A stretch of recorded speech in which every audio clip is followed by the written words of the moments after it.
தில்லை இழி ஓசை பண்கழுமப்பாடி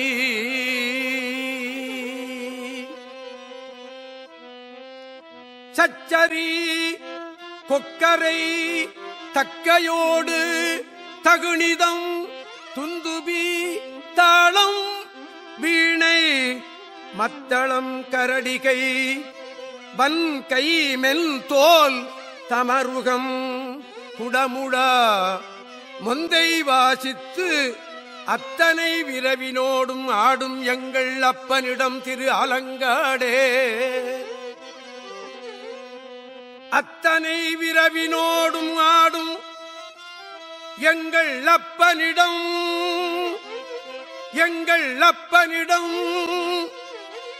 திரு அலங்காடே.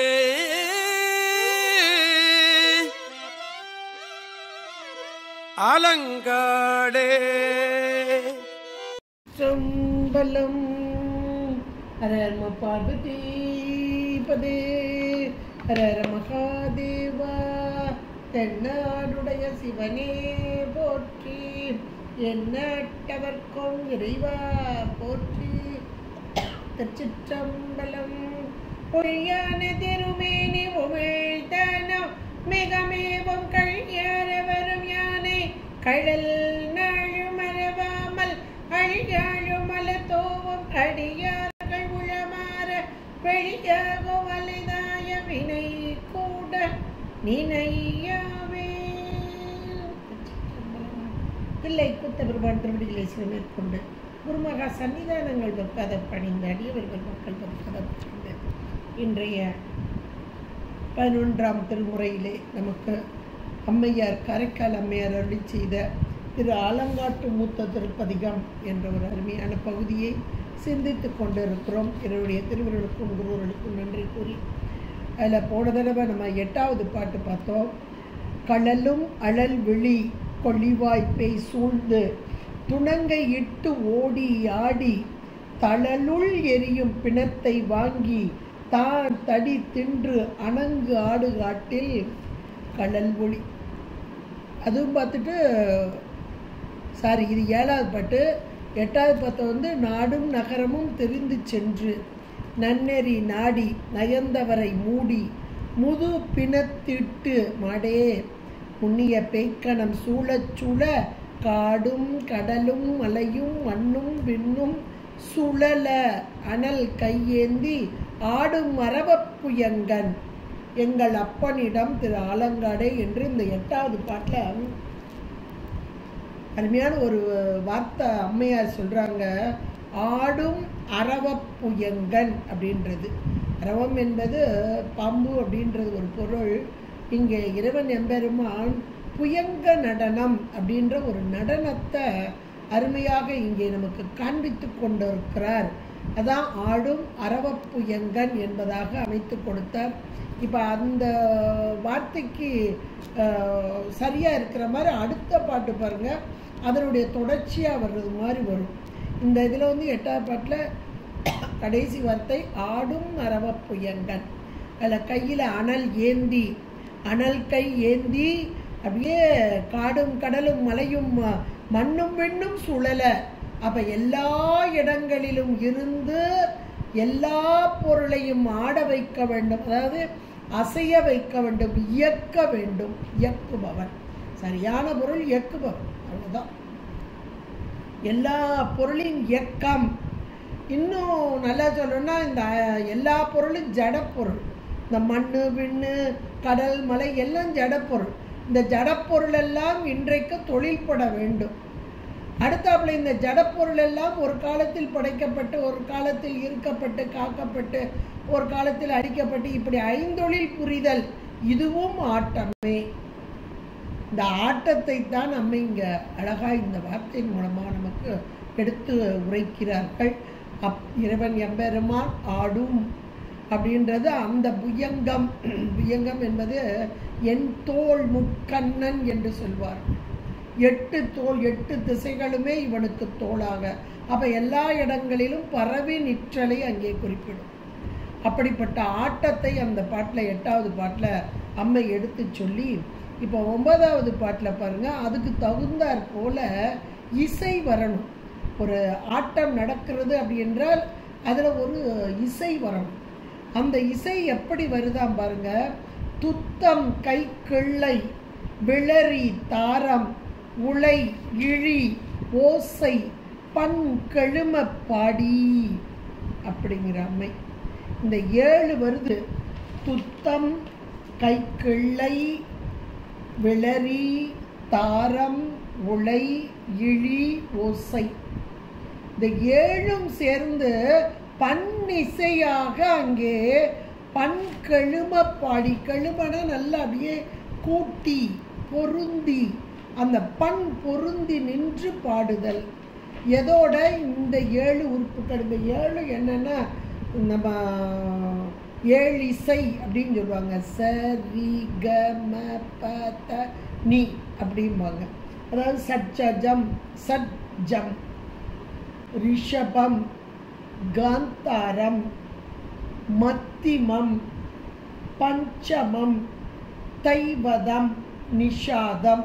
இதுதான் சரி க ம ப த நீ என்று சொல்வது. இதுதான் நல்ல தமிழ் சொல். அம்மை அப்படி அழகா போடுறா.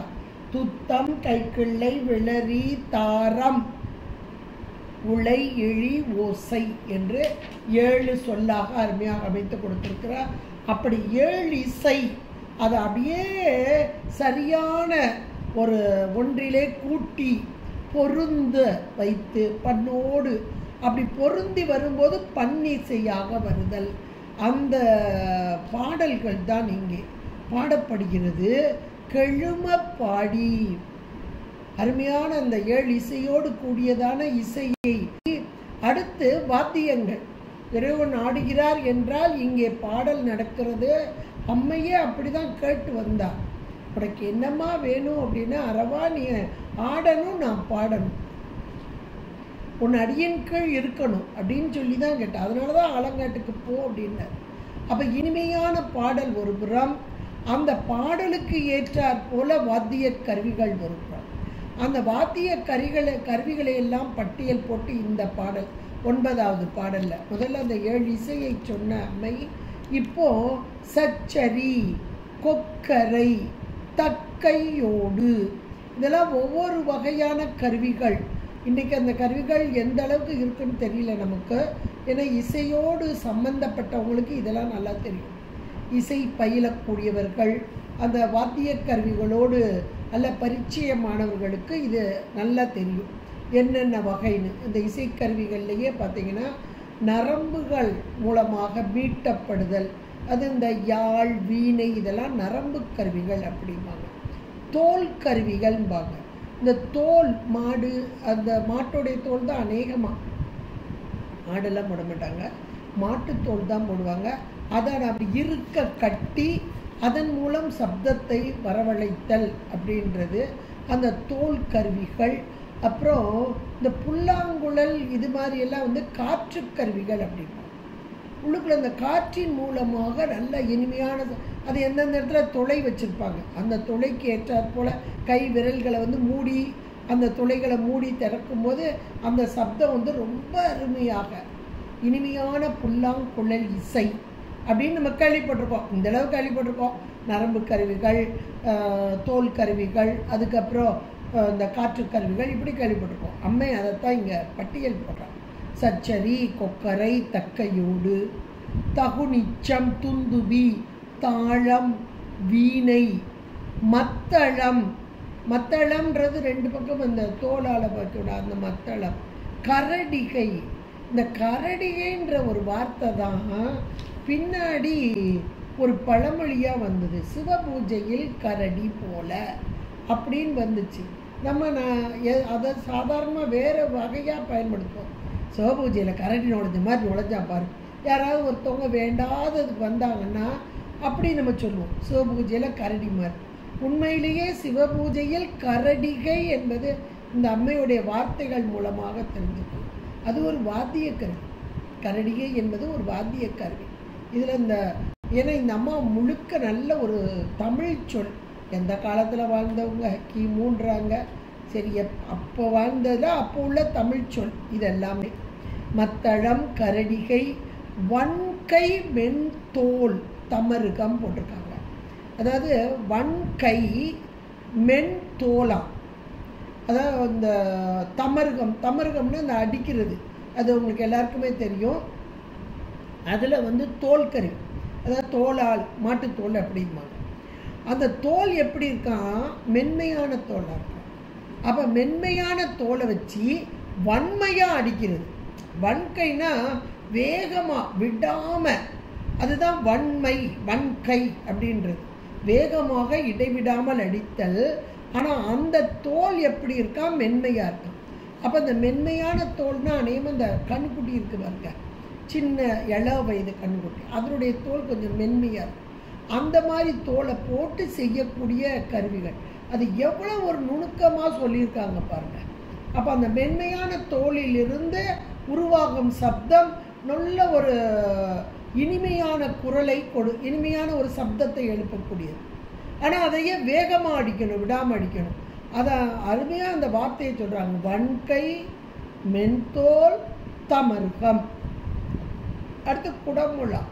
குடமுழான்னு சொல்லும்போது 3 பேருக்கு சுவாமி 3 புறம் எரிக்கும்போது 3 பேரை தனக்கு அருகாக வைத்து கொண்டார், அருகில் வைத்து கொண்டார். அந்த அருகில் வைத்தவரில் ஒருவர் தான் குடமுழா வாசிக்கும் நந்தி, குடமுழா நந்தி என்று சொன்னார். இது ஒரு வாத்திய கருவி. குடமுழா என்பது வாத்திய கருவி. இதை இன்றைக்கும் அந்த நந்தியம்பெருமான் வாசித்து கொண்டிருக்கிறார். இறைவனுக்கு நெருக்கமாக அணுக்க தொண்டராக இருக்கும் பேர் பெற்றார் அப்படின்னு நம்ம பார்த்துருக்கோம். குடமுழா, முந்தை, இது ஒரு வாத்திய கருவி. முந்தை வாசித்து, அப்போ இவ்வளவும் கருவிகள், ஒவ்வொரு வகையான கருவிகள். இதையெல்லாம் ஒருபுறம் வாசிக்க, ஒருபுறம் சப்தம் 7 ஸ்வரங்களோடு கூடி அந்த இனிமையான பன்னிசை கெழும பாடுதலும், இந்த வாத்திய கருவிகள் எல்லாம் வாசித்தலும், இப்படிப்பட்ட இந்த சுடுகாடு இடுகாடு அத்தனைனா எல்லாம் சேர்ந்து, எல்லா வாத்தியங்கள் ஒரு பக்கம், நல்ல ஒரு இனிமையான பன்னிசை ஒரு பக்கம், அத்தனையும் விரவினோடு. அப்ப இசை அருமையாக, அது பன்னிசையாக, இசை கருவிகளின் வாயிலாக வரும் இசையாக, இவ்வளவும் சேர்ந்து அந்த சப்தம் எழுப்ப விரவினோடு ஆடும் எங்கள் அப்பன். இந்த இடத்துல தான் இறைவன் ஆடிக்கொண்டிருக்கிறார். ஆடும் எங்கள் அப்பன் இடம் திரு ஆலங்காடே என்று. இந்த ஆலங்காடு, அதில் ஆடும் இறைவன் நடனம் அங்கே செய்யப்படுகிறது என்றால் அங்கே இசை கருவிகளும் நல்ல பன்னிசையும் இசைத்து பாடக்கூடியவர்களும் இருக்கிறார்கள் அப்படின்றது அங்கே சொல்லப்படுது. இவ்வளவு நேரம் பேயை பற்றியே தான் அம்மா சொல்லிட்டு வந்தாங்க. இப்போ நல்ல இனிமையான கருவிகள், இசையெல்லாம் அருமையாக சொல்கிறாங்க. அப்போ ஒரு நிமிஷம் யோசிச்சு பார்த்தா, அப்போ சுடுகாடுன்றது எதைத்தான் அம்மை சொல்கிறா அப்படின்னு நல்ல ஒரு இன்னும் கொஞ்சம் சிந்திச்சு பார்த்தா, நம்ம வீட்டில் நடக்கிறதே சில நேரங்களில் அந்த மாதிரி இருக்கும்னு நம்ம முதல்ல பார்த்தோம். ஏன்னா பேய்களுடைய சேட்டைகள் அதெல்லாம் பார்க்கும்போது நம்ம சேட்டைகள் மாதிரியே இருக்கே அப்படின்லாம் நம்ம நினச்சோம். ஆனால் இந்த இடத்துல இறைவன் ஆடிக்கொண்டிருக்கிறார். இவனுடைய ஆட்டம் எங்கேயெல்லாம் நடக்கிறது, எப்படி நடக்கிறது என்பதனுடைய சாத்திர நூல்கள் மிக தெளிவாக நமக்கு எடுத்து உரைக்கிறது. இறைவன் இந்த உயிர்களாகிய நமக்கு எல்லா உயிர்களோடு கூட இருந்து 5 புரிகிறான் அப்படின்னு நம்ம பார்க்குறோம். இந்த 5 தூள 5 சூட்சும 5. இந்த சூட்சும 5 என்பது ஊழிக்காலம், பெருவூழிக்காலத்திலே எல்லாவற்றையும் ஒடுக்கி தனக்குள் கொண்டு, எல்லாவற்றையும் ஒடுக்கியாச்சு, ஒடுக்கி தனக்குள் கொண்டு மீண்டும் உற்பவம் செய்ய வேண்டும். அப்போ அந்த மீண்டும் உற்பவம் செய்வதற்கு முன்பாக உள்ளேயே அப்படியே நடக்குது, ஒரு கூத்து உள்ளே நடக்குது. ஊழிக்காலம் எல்லாவற்றையும் உள்ளே கொண்ட இடம். இப்போ அந்த இடம் இந்த சூட்சும 5 நடக்கும் ஒரு விதத்தைத்தான் அம்மை இங்கே சொல்லி கொண்டிருக்கிறாள். சூட்சும 5 நமக்கு சாதாரணமாக புரியாது. சாதாரண நம்ம சகல நிலையிலேயே கேவலம்னு ஒன்று இருக்கு. அந்த கேவலம் என்ன அப்படின்னா உறக்கம். நல்லா தூங்கும்போது ஒன்றுமே தெரியாது. அப்பவும் இறைவன் நமக்குள்ளே ஆடிக்கொண்டிருக்கிறார். எண்ணங்கள் உள்ளே ஓடிக்கொண்டு இருக்கிறது. அது நமக்கு வினைக்கு ஈடாக ஓடிக்கொண்டு. அப்புறம் இன்னும் இருக்குது. என்ன அப்படின்னா நல்ல நினைவு நிலை தான், சகலத்தில் நல்ல நினைவு தான். அந்த நேரத்திலையும் ஒரு நொடி அல்லது ஒரு சில மணித்துளிகள் ஒன்றையும் தெரியாமல் அப்படியே டம்பாக உட்காந்துருப்போம் பாருங்க. ஏன் இப்படி உட்காந்துருப்போம் ஒன்றும் இல்லாமல் அப்படின்னு. அப்போ இவங்க எண்ணங்களே ஒன்றும் ஓடாமல் உட்காந்துருப்போம். நல்ல நினைவு, கண்ணை முழிச்சிட்டு தான் இருப்போம். கண்ணை முழிச்சுக்கிட்டே கனவு காங்கிறியாம்பாங்க. அது ஒரு நிலை. அப்போ இது ஒரு நிலை, இது ஒரு நிலை. அங்கே ஊழிக்காலம் ஒரு நிலை. ஊழிக்காலம் என்பது ஏகதேச ஒடுக்கம் ஒன்று, எல்லாவற்றையும் ஒரு சேர ஒடுக்கும் பேரொழிக்காலம். இந்த காலத்தில் இதுலேயும் தொழில்படுறாங்க சுவாமி. தொழில்படுதல் என்பது ஆடுதல் தான், ஆட்டமே. அந்த ஆட்டம் எல்லாவற்றையும் ஒடுக்கி மீண்டும் உட்பவம், அதாவது உயிர்கள் எல்லாம் வினை கூட்டத்தோடு உட்கார்ந்துருக்கும். வினைகள் நீங்கணும், அதற்காக மீண்டும் உட்பவம். அந்த மீண்டும் உட்பவம் நிகழ்த்தும் வண்ணமாக இங்கே அப்படியே சிந்திச்சு கொண்டு இருக்கிறார் சுவாமி. அடுத்து எப்படி உருவாக்க வேண்டும் அவ்வளவுக்கும். ஏன்னா அவ்வளவு உயிர்கள் இருக்கு. ஒவ்வொரு உயிருடைய தலையிலையும் பெரிய பெரிய மூட்டை இருக்கு, வினை மூட்டை இருக்கு. அதையெல்லாம் கழிச்சாதான் அது இன்பத்தை அடையும். அது வரைக்கும் துன்பம் தான். அந்த துன்ப நீக்கம் பெற வேண்டும் என்ற கருணை கொண்டு ஆடும் ஆட்டம் இந்த ஆட்டம். சூட்சும ஐந்தொழில் என்று சொல்லக்கூடிய அந்த உயிர்களுக்கு மீண்டும் உற்பவம் கொடுக்க வேண்டும் என்ற நிலையிலே தனக்குள்ளே எல்லாவற்றையும் ஒடுங்கிய நிலையிலே ஆடும் ஆட்டம் என்று கூட இதை நாம் சொல்லலாம். அந்த இதை ஏன்னா இறைவன் ஆடுதல் என்பதே தொழில் தான், உயிர்களுக்கு நன்மை செய்கிறது தான், ஐந்தொழில் புரிகிறது தான். அதில் ஒவ்வொரு வகையான இங்கே ஆட்டமாக அமைந்து உள்ளது. சரி, இப்போ 9வது பாடல். அது நல்ல அருமையாக இசையோடு கூடியதாக, அதில் பண்ணிசை பண்கெழும பாடி, அப்புறம் அத்தனை விரவினோடு இந்த எல்லா வாத்திய கருவிகளெல்லாம் வாசித்து அத்தனை விரவினோடு ஆடும் எங்கள் அப்பனிடம்னு இந்த 9வது பாட்டம் ரொம்ப அழகாக அமைச்சுவிட்டார். துத்தம் கைக்கிள்ளை விளரி தாரம் உலை இழி ஓசை பண்கெழும பாடி சச்சரி கொக்கரை தக்கையோடு தகுடிச்சம் துந்துபி தாளம் வீணை மத்தளம் கரடிகை வன்கை மென்தோல் தமருகம் குடமுழா முந்தை வாசித்து அத்தனை விரவினோடு ஆடும் எங்கள் அப்பனிடம் திரு புந்தி கலங்கி மதிமயங்கி இறந்தவரை புறங்காட்டில் இட்டு, இறந்தவரை புறங்காட்டில் இட்டு சந்தியில் வைத்து கடமை செய்து தக்கவர் இட்ட செந்தி விளக்க, தக்கவர் இட்ட செந்தி விளக்க முந்தி அமரரு முழவில் ஓசை திசை கதுவ சிலம்பு ஆர்க்க ஆர்க்க அந்தியில் மானடமாடும் எங்கள் அப்பனிடம் திரு அலங்காடே. அந்தியில் மானடமாடும் எங்கள் அப்பனிடம் திரு அலங்காடே, திரு அலங்காடே. இப்போ ஆலங்காட்டில் வரக்கூடிய அந்த பிணங்கள்லாம் எப்படி இருக்குது அப்படின்றத திரும்ப மீண்டும் சொல்கிறார் அம்மை. புந்தி கலங்கி மதி மயங்கி, இந்த கலங்கி மயங்கி இதெல்லாம் இந்த 2 வார்த்தைகளை வச்சு சொல்கிறார். இந்த 2 வார்த்தைகளுமே நான் யோசித்து பார்த்தீங்கன்னா, கலங்குதல் ஒன்று, என்ன கலக்கமாக இருக்குப்பா எப்பா அப்படின்ட்டு சில நேரம் நம்மளே யோசித்து பார்ப்போம். அந்த கலங்குதல் அப்படின்றது ஒரு துன்ப நிலை. இன்னும் சொல்லப்போனால் என்ன வரப்போதோ தெரியலையே அப்படின்னு ஒரு கலக்கம் வரும்பாங்க. அதுதான் அந்த ஒரு கலக்க நிலை தான் இங்கே சொல்லப்படுகிறது. புந்தி கலங்குதான், எதை கண்டு கலங்குகிறது அப்படின்னா, இங்கே நமக்கு சொல்லப்படுற பூராமே இறந்தவர்களுடைய நிலையை கண்டு சுற்றி. ஏன்னா இறந்தவருக்கு கலக்கம் கிடையாது, அவர் போயிட்டார். அப்போ சுற்றி இருக்கிறவங்களுக்கு தான் கலக்கம். அப்போ இந்த புந்தி கலங்கி மதிமயங்கியெல்லாம் சுற்றி இருக்கிறவங்க, சுற்றி இருந்த நமக்கு இவர் நம்ம அருணகிரி பெருமான் ரொம்ப அழகாக பாடுவார் பாருங்க. அப்போ அந்த நிலை இதெல்லாம் தொந்தி செய்ய மயிரே வெளிர அப்படின்னு சொல்லி அந்த பாட்டில் வர அந்த மங்கை அழுது விழ எம்ம படற அப்படின்ட்டு நல்ல ஒரு வார்த்தையை போடுவார். இப்போ மங்கை அழுது விழ சுற்றி இருக்கிற பெண்கள், ஐயோ என்னை விட்டுட்டு போயிட்டாரே, என்னை விட்டா என்ன செய்வேன் அவங்க சொல்கிறதெல்லாம் அப்படி தான் சொல்லுவாங்க. இப்போ நம்மளும் அப்படி தானே சொல்கிறோம், ஐயோ என்னை விட்டுட்டு போயிட்டா நான் என்ன செய்வேன் அப்படின்றதான். அதாவது அவங்க போகிறவங்க நிம்மதியாக போயிடுவாங்க, இருக்கிறவங்களுக்கு தான் கஷ்டம். அந்த துன்பம், பிரிவு துன்பம், இவ்வளவு காலம் அவங்களோடைய கூடி வாழ்ந்து ஒருத்தருக்கு ஒருத்தர் நேசித்தல், அன்பு செய்தல் எல்லாமே இருக்கும். அப்போ ஒருத்தருக்கு ஒருத்தர் அவ்வளோ உதவியாக இருந்தாங்க. சில வீடுகளெல்லாம் முழுக்க அந்த தலைவனே எல்லா பொறுப்பையும் ஏற்றுக்கொண்டவனாக இருப்பார்.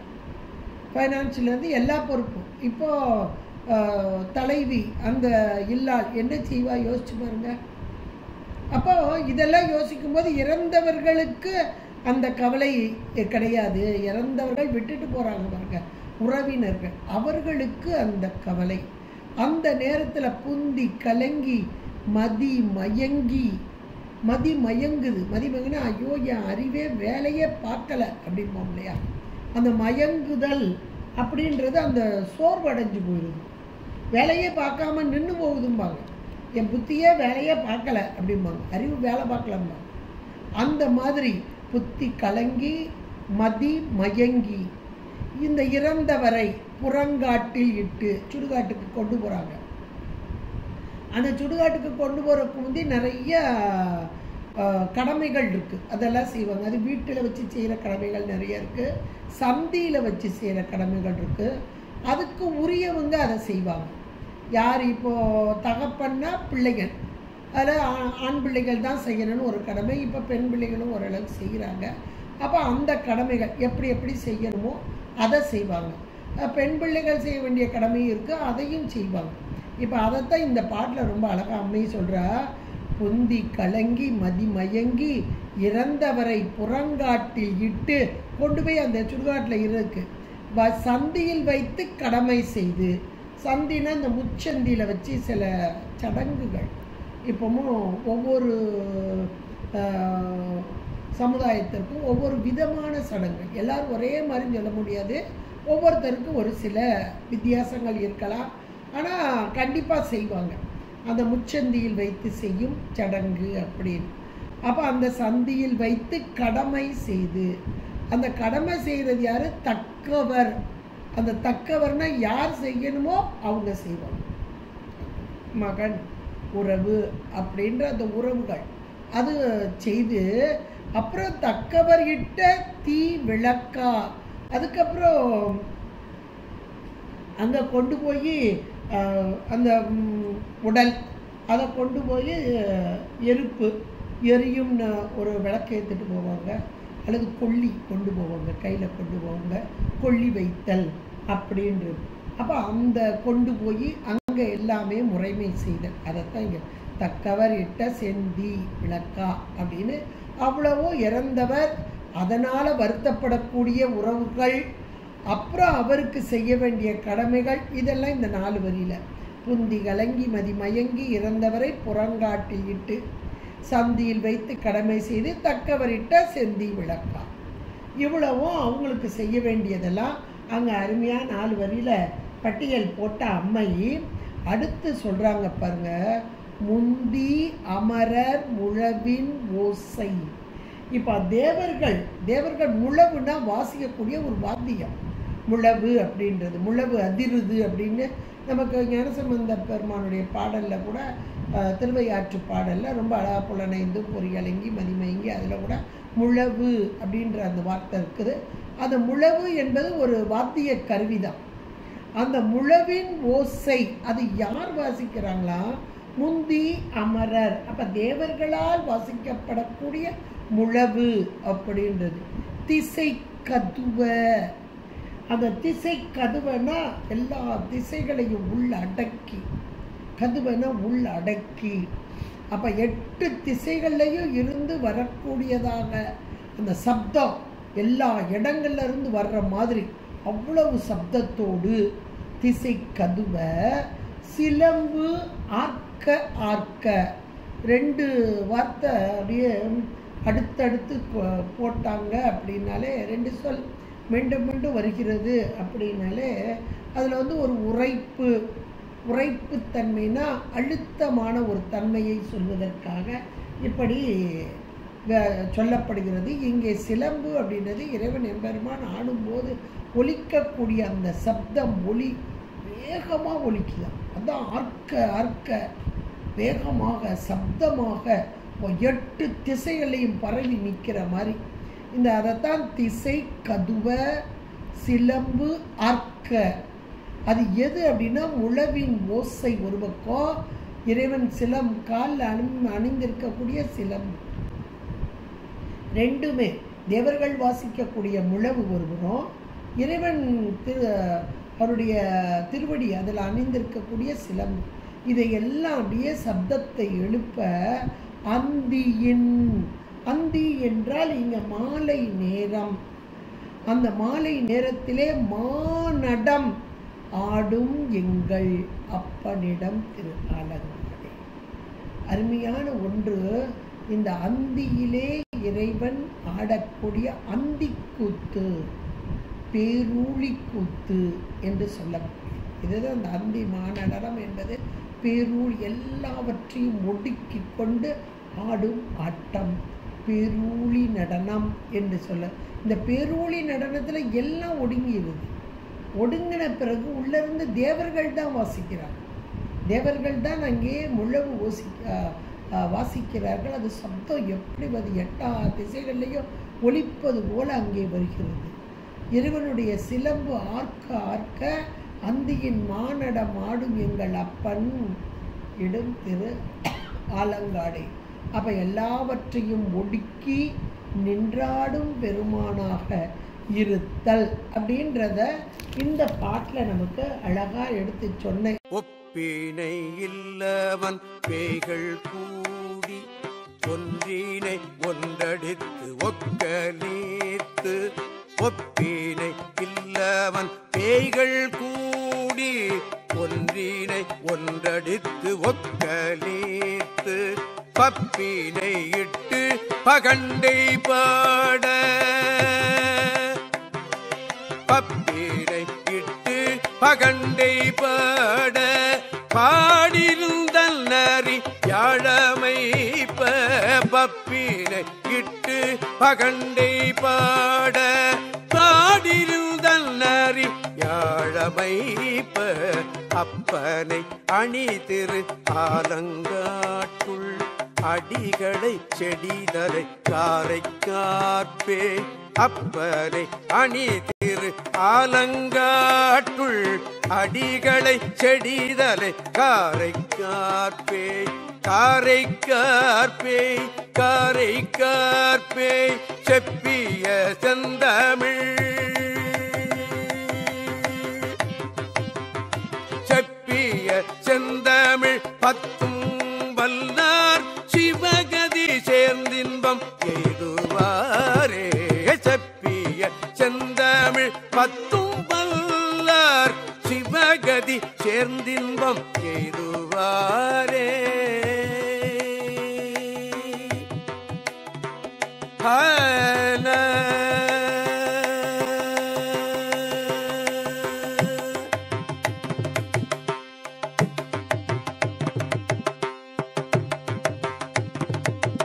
அடுத்த பாட்டு ஏன்னா இந்த பதிகம் சொன்னாலே 10 பாட்டு. 11வது பாடல் அப்படின்றது பலச்சுருதி. அப்படிப்பா பயன். இந்த பாடலை பாடினால் என்ன பலன் கிடைக்கும் அப்படின்றத அம்மை அடுத்த பாட்டில் நமக்கு 11வது பாட்டில் ரொம்ப அழகாக பயனை சொல்கிறார். ஒப்பனையில் அவன் பேய்கள் கூடி. ஒப்பினையில் அவன் பேய்கள் கூடி.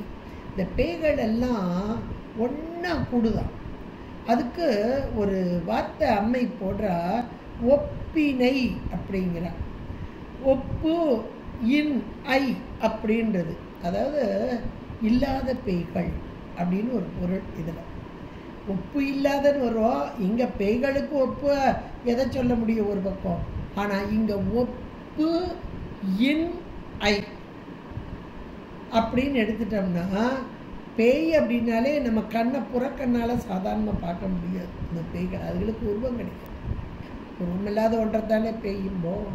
அதைத்தான் இங்கே இல்லாதவனாகிய இந்த வலிய பேய்கள் அப்படின்றத ஒப்பினை அவன் பேய்கள் இல்லாத, ஆனால் வலிமையெல்லாம் இருக்குது. அது செயல்படுத்தும், செயல் வரும், அதுக்கு ஆற்றல் உண்டு.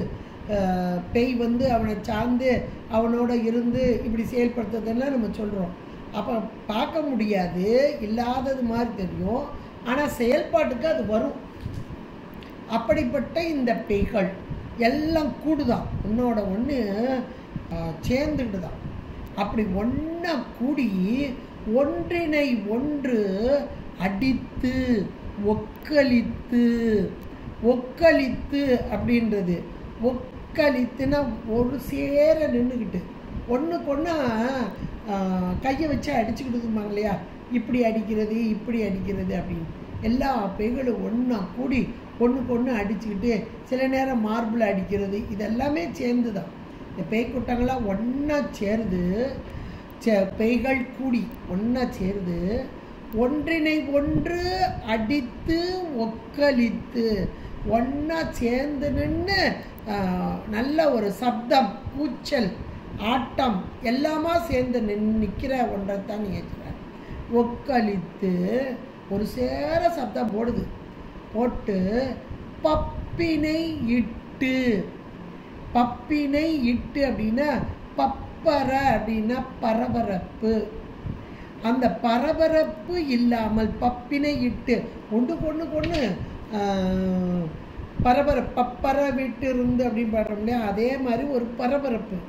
அந்த பாரவாரம், அந்த பரபரப்போடு, பரபரப்பு நீங்கிய நிலையில் பரபரப்போடு கூடிய நிலை. பப்பினை இட்டு பகண்டை பாட, ஒரே பரபரப்பு ஆரவாரம் இதோடு சேர்ந்து. இந்த பேய்கள் கொண்டு அப்படி தானே இருக்கும், ஒரே ஆரவாரமும் ஆட்டமும் பாட்டமுமா இருக்கான் இந்த பேய்கள். பப்பினை இட்டு பகண்டை, பகண்டை என்பது ஒரு வகையான அங்கே பாடல். அதை பாடிக்கொண்டு பகண்டைகள் பாட பாடி இருந்து, அந்த இடத்துல பாடி இருந்து அந்நரி யாழ் அமைப்ப. நல்ல வார்த்தை, ஒரு அருமையான வார்த்தை. நரி எல்லாம் அதனை யாழா வாசிச்சுட்டு இருக்கு. நரி ஊழ விடும், அங்கேருந்து ஊழ விடும். எனக்கு சாப்பாடு கிடைக்காதா, இல்லை யாராவது விட்டுட்டு போன சாப்பாடை நான் சாப்பிட மாட்டேன்னா, அது ஒரு தந்திரமான நரி. அப்போ அது ஊழ விடும். அது என்ன செய்தான், யாழ் அமைக்குது. அந்த நரியோடைய ஊளை சப்தம் அதையே யாழாக கொண்டு இந்த பேய்கள் எல்லாம் ஒன்றா கூடி ஒரு பரபரப்போடு ஆடி பாடி, அதுக்கு ஒரு பக்கவாத்தியம் வேணும்ல, அந்த பக்கவாத்தியத்துக்கு தான் இந்த நரிகள் எல்லாம் அங்கே சப்தம், அந்த சப்தத்தை கொண்டு அது யாழ் மாதிரி அமைப்ப. அப்பனை இந்த 4 வரையும் இந்த அலங்காடு சுடுகாடு அதனை பற்றி அவங்கள பேய்களை பற்றி எடுத்து சொன்ன அம்மை அடுத்து சொல்கிறாங்க, அப்பனை அணிதிரு ஆலங்காட்டியம் அடிகளை. இங்கே திரு ஆலங்காட்டிலே இருக்கக்கூடிய அணி என்றால் அழகின் வடிவான, அழகே வடிவான தந்தையாக இருந்து எம்மை வழிநடத்தும் இந்த ஆலங்காட்டு எம் அடிகளை செடி தலை. இந்த செடி என்பது கீழ்மையான, தன்னை கீழ்ப்படுத்துகிறார்கள் அம்மை. செடி அப்படி செடியார் ஆக்கை திறமர வீசி அப்படின்னு நமக்கு திருவாசகம் அழகா சொல்லும். செடியார் ஆக்கை அதாவது கீழான உடம்பு அப்படின்ற ஒரு நிறைய இடங்களில் செடியார் வரும். ஞான சம்பந்த பெருமானும் 2-3 இடங்களில் சொல்லியிருக்காரு. அப்போ செடி என்பது கீழ்மையான அப்படின்ற ஒரு பொருள். இங்கே செடி தலை காரைக்கால் பேய், ஒன்றுக்கும் பற்றாத குறைவுள்ள அப்படின்றத தன்னைத்தானே அப்படியே தாழ்த்தி சொல்லுது. செடித்தலை காரைக்கால் பேய், தன்னை காரைக்கால் பேய் என்றே அம்மை இதில் பதிவு பண்ணுறாங்க. காரைக்கால் பேய், ஏன்னா பேய் கூட்டத்தை பற்றிலாம் சொன்னாங்க, பேயுடைய தன்மையெல்லாம் சொன்னாங்க. நானும் அப்படி தான் இருக்கிறேன் அப்படின்ற மாதிரி சொன்னாங்க. தன்னை பேய், ஏன்னா இந்த அம்மா பேய் வடிவம் தான் வாங்கிக்கிட்டாங்க ஒரு பக்கம். எதற்காக? உண்மை புகழ்ந்து பாடும் பேய் வடிவம் எனக்கு தானே, இறைவனையே நினைந்து தொழுவதற்கு இந்த உடல் அமைப்பு, அதாவது மாயா காரியம், நல்ல ஒரு சதை பிடிப்பான அது எனக்கு இடைஞ்சல், இடையூறு. அதைத்தானே அப்பா இந்த உடம்புக்கு ஒரு பாதுகாப்பு வேணும்னு தானே கணவன்கிட்ட கொண்டு சேர்க்கிறாரு. அதனால் இந்த உடம்பு வேண்டாம் என்று அந்த பேய் வடிவம் வாங்கணும். இப்போ அதைத்தான் காரைக்கால் பேய் செப்பிய செந்தமிழ் பத்தும் வல்லார். இந்த மேலே உள்ள 10 பாடலை யார் பாடுகிறார்களோ அவர்கள் சிவகதி சேர்ந்து, சிவகதி என்றால் முக்தி பேரு, சிவகதி சேர்ந்து இன்பம் எய்துவரே. மேலான இன்பம், பேரின்பம். அங்கே போய் சிவகதி என்பது அங்கே இறைவனுடைய திருவடி, திருக்கைலாயம், அதில் போய் சேர்றது மட்டும் இல்லை, இன்பம் பேரின்பத்தை அடைதல். இதுதான் உயிர்கள் அடைய வேண்டிய லட்சியம், குறிக்கோள். அதன்படியாக இந்த சிவகதி சேர்ந்து இன்பம் எய்துவரே என்று மிக அழகாக நமக்கு எடுத்து அம்மை சொல்கிறார். ஒப்பினை இல் அவன் பேய்கள் கூடி ஒன்றினை ஒன்று அடித்து ஒக்கலித்து பப்பினை இட்டு பகண்டை பாட பாடி இருந்து அந்நறி யாழ் அமைப்ப அப்பனை அணிதிரு ஆலங்காட்டியம் அடிகளை செடி தலை காரைக்கால் பேய் செப்பிய செந்தமிழ் பத்தும் வல்லார் சிவகதி சேர்ந்து இன்பம் எய்துவரே என்பதாக அருமையான ஒரு பாடல். இங்கே இது பதிக பயன், பதிக பயன் என்று சொல்லக்கூடிய பலச்சுருதி என்று சொல்லக்கூடியதான இந்த, இன்னும் சொல்லப்போனால் கடைக்காப்பு செயல் ஞானசம்பந்த பெருமான் பாடியதெல்லாம் கடைக்காப்பு. அம்மையுடைய இந்த பாணியைத்தான் அவர் ஏற்றுக்கொண்டார். 10 பாடல்களை பாடி 11வது பாடல் பலச்சுருதியாக அதை கடைக்காப்பு என்று அவருடைய பதிகங்களெல்லாம் அழைக்கப்படுகிறது. அம்மைதான் அதுக்கு தோற்றுவாயாக அமைத்து கொடுத்தார்கள். இந்த திரு ஆலங்காட்டு மூத்த தற்பதிகத்திலே 11 பாடல்கள் கொண்டதாக. திரு ஆலங்காடு என்றால் சுடுகாடு, சுடுகாட்டிலே நின்றாடும் இறைவன் எம்பெருமானாக அங்கே காட்டுகிறார். இந்த சுடுகாடு என்பது இங்கே நமக்கெல்லாம் எப்படி சொல்லப்படுகிறது அப்படின்னா, இறைவன் ஆடுவதற்கு ஒரு இடம் என்ற அளவிலே இது சுடுகாட்டிலே ஆடும் இறைவன் எம்பெருமான் என்று சொல்லப்படுகிறது. ஆனால் எல்லா உயிர்களையும் தனக்குள் கொண்டு பெருளி காலத்திலே எல்லாம் ஒடுங்க, தனக்குள் ஒடுங்க உள்ளிருந்து ஆடும் பெருளி கூத்து என்று சொல்லக்கூடிய அந்த கூத்தையே அம்மை இங்கே 10 பாடல்களாக 11 பாடல்களாக அமைத்து கொடுத்திருக்கிறார் என்றால் அது மிகையாகாது. அருமையான பாடல்கள். இதை சிந்திப்பதற்கு நமக்கு அருமையாக இறைவன் திருவருள் கூட்டியமைக்கு திருவருளுக்கும் குருவருளுக்கும் நன்றி கூறி விடைபெறுகிறேன். அடுத்த வாரம் நம்ம அடுத்தாப்புல அம்மையுடைய பதிகமே இருக்குது, அதையே சிந்திப்போம், அடுத்தாப்புல பார்ப்போம். ஏன்னா இந்த மூத்த திருப்பதிகம் அப்படின்றது இதில் ஒரு 11 பாடல்கள் இருக்குது. அடுத்தாப்புல மூத்த திருப்பதிகம் 2 அப்படின்னு இருக்குது. எட்டி இலவம் ஈகை சூறை காரை படந்து எங்கும் அப்படின்னு அதுலேயும் ஒரு 11 பாடல் இருக்குது. அதை சிந்திப்பதற்கு இறைவனுடைய திருவருளும் குருவருளும் நமக்கு கூட்டட்டும் என்று கூறிக்கொண்டு கேட்டு மகிழ்ந்த அனைவருடைய பொற்பாதம் பணிந்து உங்களிடமிருந்து விடைபெறுகிறேன். நன்றி, வணக்கம். திருச்சிற்றம்பலம். ஹர நம பார்வதீபதே, ஹர ஹர மகாதேவா. தென்னாடுடைய சிவனே போற்றி, எண்ணற்றவர்க்கும் இறைவா போற்றி. திருச்சிற்றம்பலம். நன்றி, நன்றி. திருச்சிற்றம்பலம். நம பார்வதி பதயே. ஹர ஹர மகாதேவா. தென்னாடுடைய சிவனே